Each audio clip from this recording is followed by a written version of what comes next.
Hello and welcome to the Global Innovators in Business series.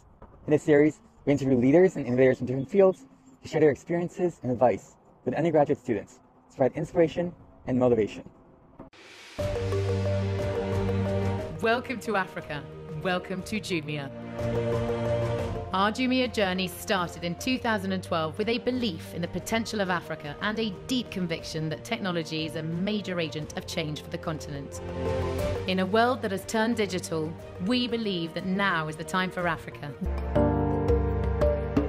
One of the most fascinating stories in Africa that I know of is Jumia. It started off as somewhat of an experiment to test out if it was possible to replicate an Amazon-like e-commerce platform into Africa. And that model, after many challenges and trials, led to Jumia, the largest e-commerce platform across Africa, surpassing Amazon, Alibaba, and its presence in Africa. It's also the first African tech startup to go public on the New York Stock Exchange. Today, it is active in 11 countries across Africa. At the helm is their CEO, Francis Dufay, who has seen the company grow since 2014.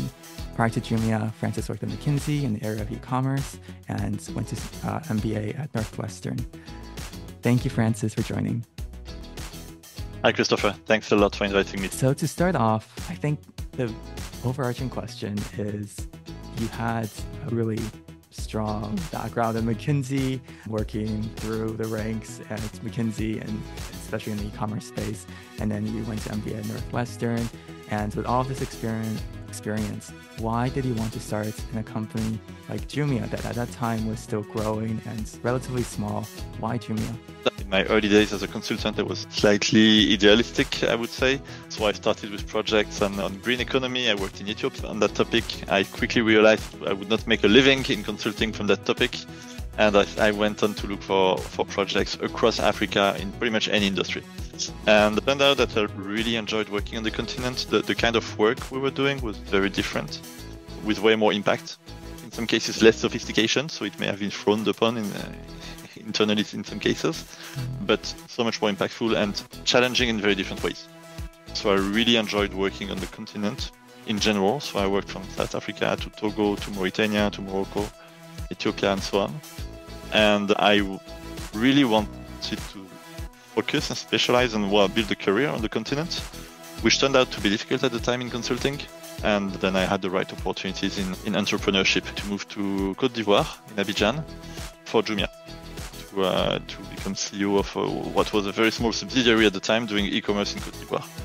Our series, one of the things that we've tried to build is like a model of what is driving impact at work. And at the very top of that pyramid is like being able to drive impacts, and being able to drive something that's what you're doing is creating change in the world. At Jumia, like from like a story that you've heard or from a person that you've met, what is the impact that Jumia is driving? I'll start with our people. I've been in the company for 10 years and I've seen dozens, at least, if not hundreds of people, employees joining us like right after school usually, and making their way upwards in the hierarchy of the company at a pace that I think is very difficult in regular companies. Half jokingly, I always tell my teams, if you want a better pay and a bigger car, you go to a bank or a telco. They can offer that for you. That's a much safer bet than Jumia. If you want to learn fast and get opportunities, stay at Jumia, stay a bit, as long as possible. And most of them tend to stay. So it means we hired the right people in the first place. And so, yeah, I think that's gives me the biggest sense of pride and achievement. My job is having given opportunities to amazing people who just graduated from a school in, in Nairobi, in Douala, or in Abidjan or Lagos.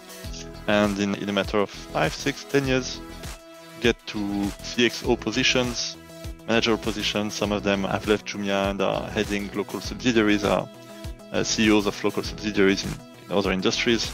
So there's a nice alumni network. A lot of people I would have loved to retain, but seeing them so successful after doing their first 5 or 10 years at Jumia gives me a sense of pride and achievement, because we collectively have given opportunities to people who've worked hard for Jumia, right? They paid it back, of course, but that's really something nice to see, nice to achieve. I would add to that, actually, in many African countries where we operate, the hierarchy is not something you can break through easily.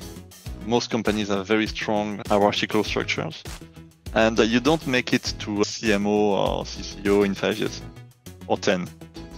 You need to count like 20 or 30 years. I'm very proud to have a model that's very flexible, much less rigid, and that gave opportunities to the right people to make it to the top very fast. That's so helpful to understand. And the final question is, during this process, has there been any person or beacon in your life that kind of inspired you in this process of pursuing your idealism to come to Jumia or drive an impact in your career? I've been thinking of that question.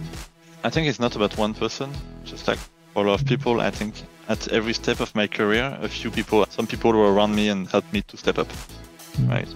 Before Jumia in consulting, I had a couple of people to trust me and help me step up to new topics and new teams. Within Jumia, I think I was greatly helped by my teams, people around me, people challenging me, people pushing me, people arguing with me. That was the most helpful part.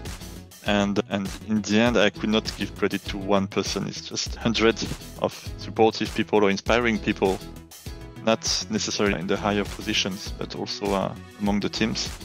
And you feel like you get great ideas from these people and you want to fight for them. And that's the one thing I think overall. And the job of a CEO is sometimes be a bit lonely and a bit tough. That's part of the job. We paid for that. But in the end, what makes me always move forward is how can I put it? The feeling that I owe it to my teams and I need to make it happen. So many people have somehow trusted me or trusted the company. You can't let them down. And they've given the best for the company, so indirectly for me, I need to give the best for them. So that's what's pushing me, even when I'm a bit down.